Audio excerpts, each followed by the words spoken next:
Hello friends, Rajasthan high court LDC के लिए हमारी जो इंग्लिश की सीरीज़ चल रही थी ये उसका वीडियो नंबर 6 है। आज के वीडियो में हम टेंस पढ़ने वाले हैं जो हमारे एग्ज़ाम के पॉइंट ऑफ व्यू से काफ़ी महत्वपूर्ण होने वाला है, क्योंकि टेंस से संबंधित हमारी जो सिलेबस है उसमें 3 से 4 टॉपिक है वो क्लियर होने वाले हैं। तो चलिए शुरू करते हैं। सबसे पहले टेंस के कुछ बेसिक रूल है, उनको जानने से पहले टेंस के ही कुछ अन्य नियम हैं वो हम देखेंगे। वो टेंस ही नहीं बल्कि पूरी इंग्लिश में हर जगह हमें वो रूल काम में आएंगे। ठीक है, तो आप एक पेन कॉपी ले लीजिए और उसमें ये रूल लिख लीजिए, ये आपको पूरी इंग्लिश में हर जगह काम में आते रहेंगे। ठीक है, तो चलिए शुरू करते हैं। ये 10 से 12 रूल है। ये रूल अगर आपको आने लग जाएंगे तो आपके 10 से 12 क्वेश्चन हैं वो सही होने लग जाएंगे। ठीक है, सबसे पहले शुरू करते हैं। रूल नंबर 1 है कि टू के बाद वाले रिक्त स्थान में सदैव V1 का प्रयोग होता है। ठीक है, ये एक रूल होता है कि जहाँ भी आपको टू दिखे उसके जस्ट बाद जो रिक्त स्थान आता है वहाँ V1 मतलब वर्ब की फर्स्ट फॉर्म का ही यूज होता है। ठीक है, इसका एक एग्जांपल भी देखते हैं हम।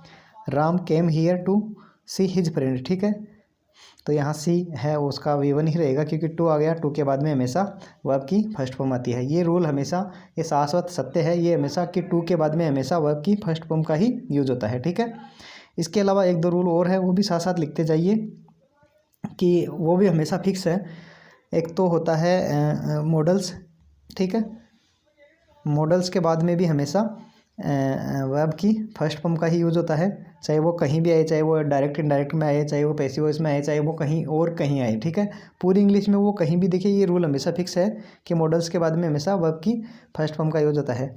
एक होता है डिड। ठीक है, डिड के बाद में भी हमेशा वर्ब की फर्स्ट फॉर्म का ही यूज होता है। ठीक है, तो 3 रूल हो गए, एक टू का रूल, एक मॉडल्स का रूल और एक डिड का रूल। ठीक है, इन सब के बाद में हमेशा वर्ब की फर्स्ट फॉर्म में आती है। ये चीज़ एरर में भी काम में आएगी। ये चीज़ आपकी जो पैसिव वॉइस है, डायरेक्ट इनडायरेक्ट है, और भी इंग्लिश का कहाँ रिक्त स्थान है, सब्जेक्ट वर्ब एग्रीमेंट है, हर जगह ये चीज़ काम में आती है। ठीक है, तो ये 3 रूल हो गए। टू के बाद में वर्ब की फर्स्ट फॉर्म, डिड के बाद में वर्ब की फर्स्ट फॉर्म और मॉडल्स के बाद में वर्ब की फर्स्ट फॉर्म, ये हमेशा सेम ही रहती है। ठीक है, नेक्स्ट रूल देखते हैं। नेक्स्ट है कि हैड बेटर और वुड रेदर, इनके बाद में भी हमेशा वर्ब की फर्स्ट फॉर्म का ही यूज होता है। ठीक है, इसका भी एक एग्जांपल देख लेते हैं। You had better go now. ठीक है, you had better go now. ठीक है, तो हैड बेटर आ गया तो यहाँ गो का गो ही रह जाएगा। ठीक है, नेक्स्ट रूल देखते हैं। नेक्स्ट रूल है डेट का रूल होता है एक कि डेट के एक तरफ अगर पास्ट टेंस आता है, मतलब पास्ट टेंस का मीनिंग यहाँ हो जाता है V2। पास्ट टेंस का मतलब V2।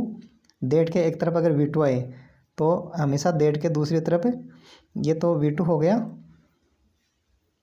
ठीक है, डेट के अगर एक तरफ पास्ट टेंस आता है मतलब एक तरफ V2 आता है तो दूसरी तरफ हेड प्लस थर्ड फॉर्म आता है। ये फिक्स नियम है कि बीच में डेट आता है, एक तरफ V2 आता है, एक तरफ हेड प्लस थर्ड फॉर्म आती है। ठीक है, इसका भी एक एग्जांपल देख लेते हैं हम। ये पैसिव वॉइस में ज़्यादातर काम में आता, सॉरी डायरेक्ट इनडायरेक्ट में ज़्यादातर काम में आएगा। ठीक है, तो यहाँ है सेड। ठीक है, ये सेड V2 हो गया, एक ये डेट है, डेट के एक तरफ V2 हो गया तो यहाँ गो का क्या बनेगा, यहाँ हमें चाहिए हेड प्लस थर्ड फॉर्म चाहिए, तो यहाँ हेड और गो की थर्ड फॉर्म गोन हो जाएगा तो यहाँ हेड गोन आ जाएगा। ठीक है, ये डेट का रूल होता है। ठीक है, इसी के समकक्ष एक रूल और है वो भी साथ साथ आप लिखते जाइए। ठीक है, वो भी हर एग्जाम में आपको देखने को मिलेगा। आफ्टर और बिफोर का नियम होता है। ठीक है, वो भी आप साथ साथ लिखते जाइए। आफ्टर और बिफोर में भी सेम यही चीज़ होती है कि इसके एक तरफ तो V2 आता है और एक तरफ हेड प्लस थर्ड फॉर्म का यूज होता है। ठीक है, हेड प्लस V3। अब इसमें कन्फ्यूजन ये होता है कि किसके बाद में तो हमें V2 रखना है और किसके पहले हमें आफ्टर बिफोर में थोड़ी कन्फ्यूजन होती है कि हेड प्लस थर्ड फॉर्म कहाँ आएगा और V2 कहाँ आएगा। तो इसका सीधा सा मीनिंग होता है, जैसे आफ्टर का मीनिंग होता है बाद में। ठीक है, तो आप एक चीज़ को पकड़ के रखो कि हेड प्लस थर्ड फॉर्म को हमने पकड़ लिया तो आफ्टर के बाद में हेड प्लस थर्ड फॉर्म रखना है, क्योंकि आफ्टर का मीनिंग बाद में होता है। ठीक है, ऐसे ये याद करने की एक ट्रिक है। आफ्टर का मीनिंग बाद में होता है तो हमें हेड प्लस थर्ड फॉर्म को आफ्टर के बाद में रखना है, और बिफोर का मीनिंग पहले होता है तो हमें हेड प्लस V3 का यूज बिफोर से पहले करना होता है और इसके बाद में V2 का प्रयोग होता है। ठीक है, इसके भी कुछ एग्जाम्पल है, हम आगे देखने वाले हैं। ये काफ़ी महत्वपूर्ण रूल है, हर एग्जाम में आपको देखने को मिलता है। ठीक है, नेक्स्ट देखते हैं। नेक्स्ट ये है कि कुछ फिक्स मीनिंग है।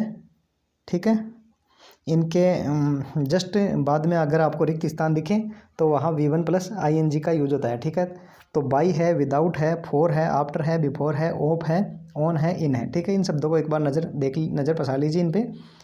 इनके बाद में जस्ट खालिस्तान है, जैसे आपके बाद में जस्ट खालिस्तान है तो V1 प्लस ING का यूज होता है। तो यहाँ V1 मतलब V1 स्विम अपने आप में V1 है और इसमें ING का यूज होता है, तो ये स्विमिंग हो जाएगा। He is found of swimming. ठीक है, ये जिरंड बोली जाती है।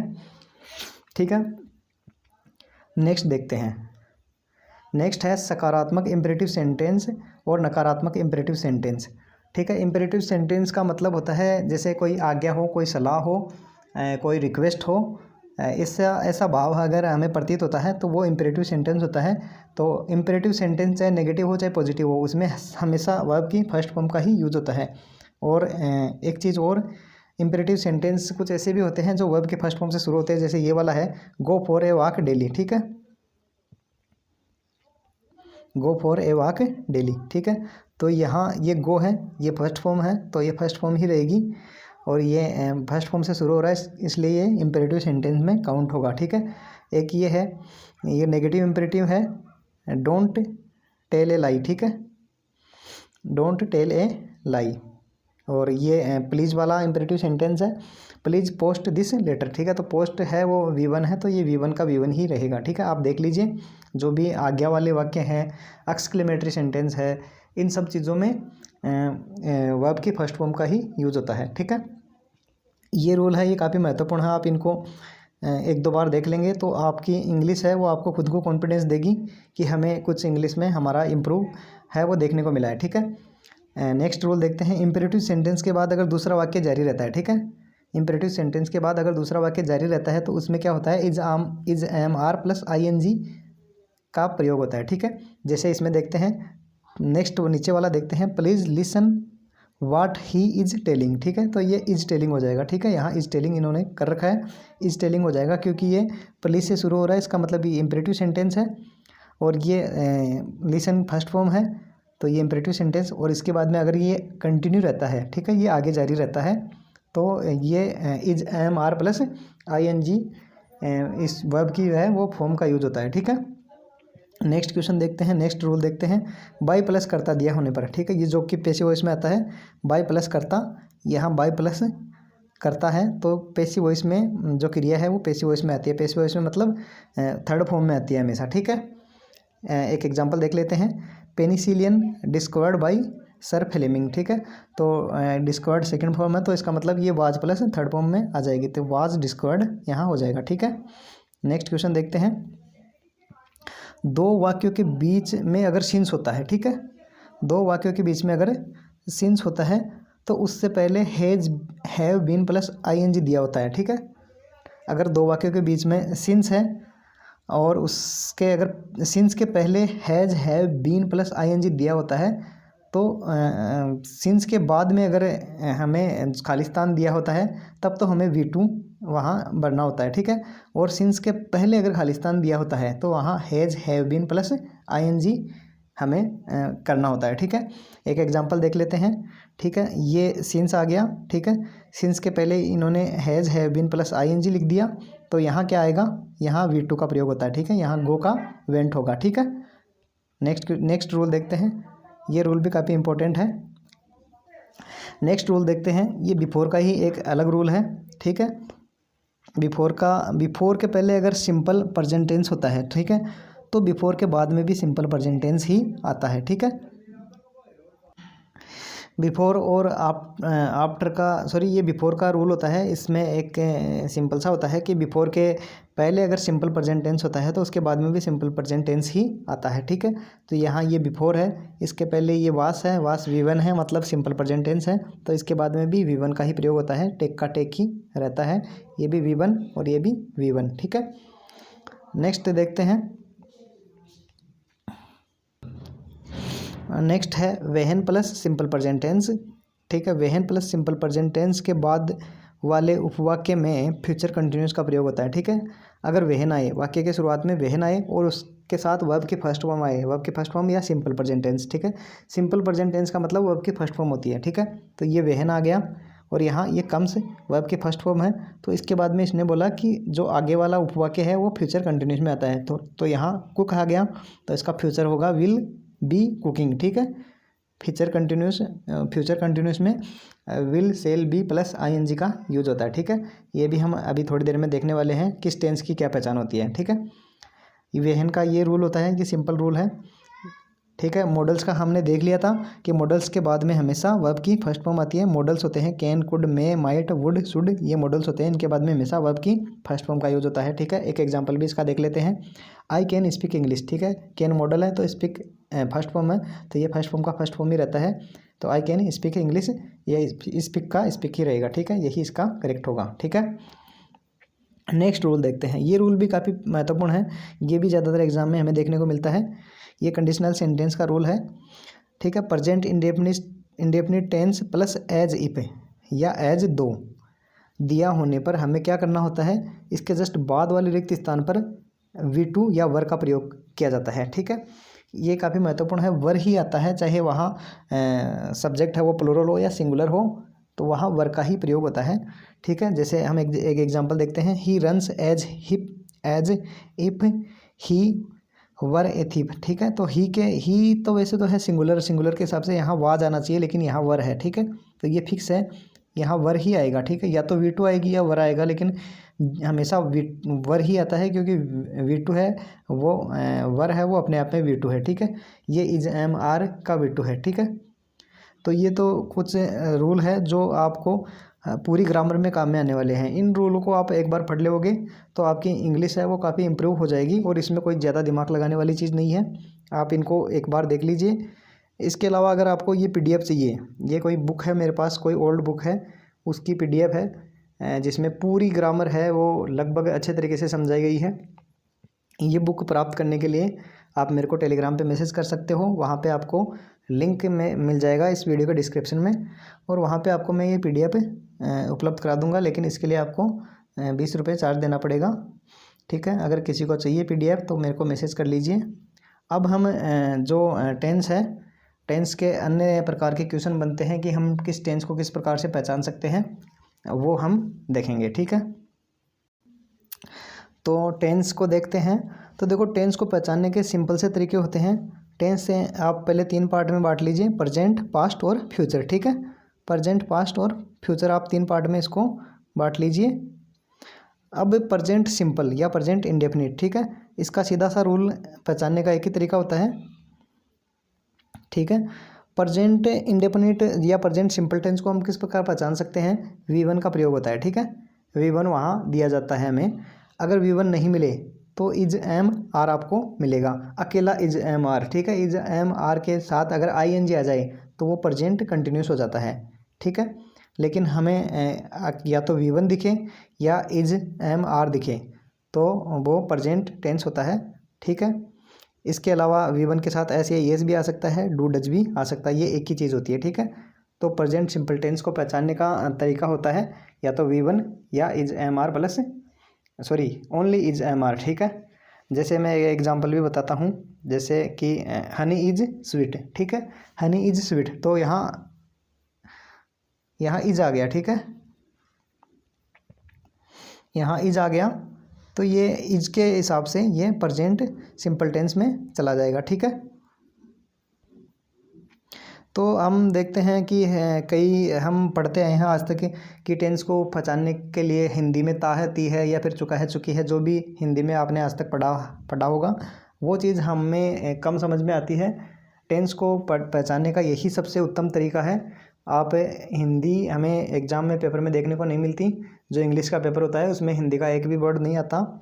इंग्लिश को पहचानने का और याद करने का सबसे अच्छा तरीका है कि इंग्लिश को आप इंग्लिश से ही पढ़ो। ठीक है। तो इंग्लिश का जो प्रेजेंट सिंपल टेंस है उसकी पहचान करने का तरीका यही है। इनमें से मुख्य कीवर्ड यही है, या तो V1 या इज एम आर होता है तो वो प्रेजेंट सिंपल टेंस होता है। ठीक है। अब पास्ट सिंपल देखते हैं। पास्ट सिंपल टेंस, ठीक है, ये सिंपल और ये पास्ट, ठीक है, ये सिंपल और ये पास्ट। और इसकी पहचान करने का तरीका ये होता है, या तो आपको V2 दिखता है या आपको वाज या वर दिखता है, ठीक है, दोनों में से एक चीज़ दिखती है, V2 होता है या फिर वाज या वर होता है, ठीक है। ठीक है, जैसे एक एग्जांपल देखते हैं इसका। जैसे कि Gandhi was born in 1996, sorry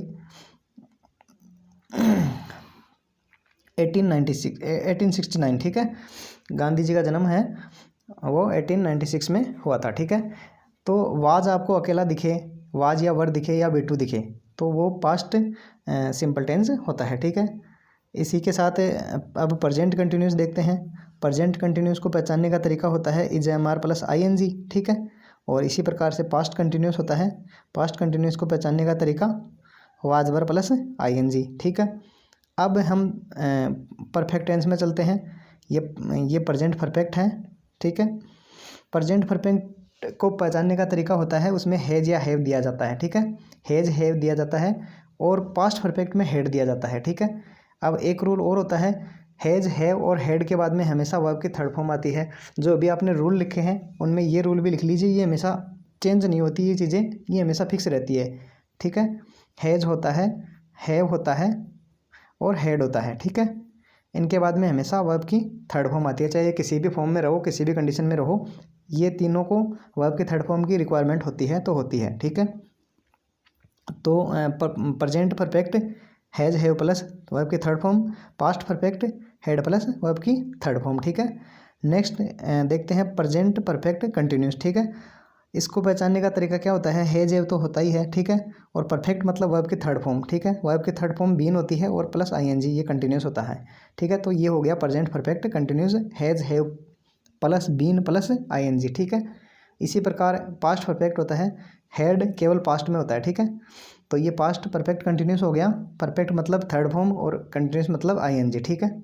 इस प्रकार आप इन सब चीज़ों को एक बार फिर से या तो इसके स्क्रीनशॉट ले लीजिए या फिर आप इनको लिख लीजिए, ठीक है। फ्यूचर से ज़्यादा क्वेश्चन नहीं बनते हैं, कम ही क्वेश्चन बनते हैं, लेकिन फिर भी आप देख लीजिए।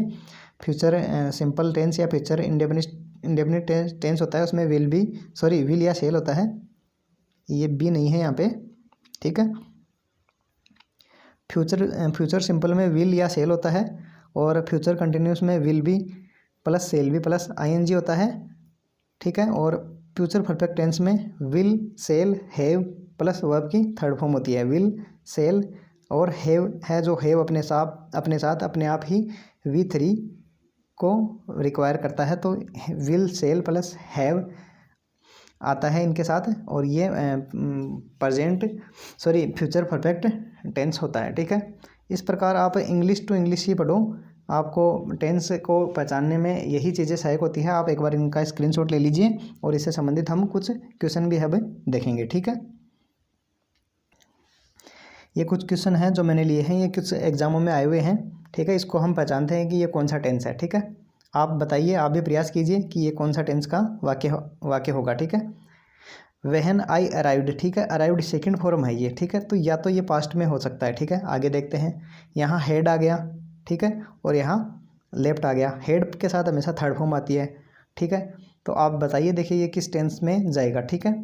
हेड प्लस थर्ड फॉर्म, मैंने बताया कि हेड पास्ट में आता है, और थर्ड फॉर्म तो पास्ट परफेक्ट, ठीक है। थर्ड फॉर्म आती है V3 आती है सिर्फ परफेक्ट में, और हेड आता है पास्ट परफेक्ट में, ठीक है। तो ये पास्ट परफेक्ट टेंस हो जाएगा, ठीक है।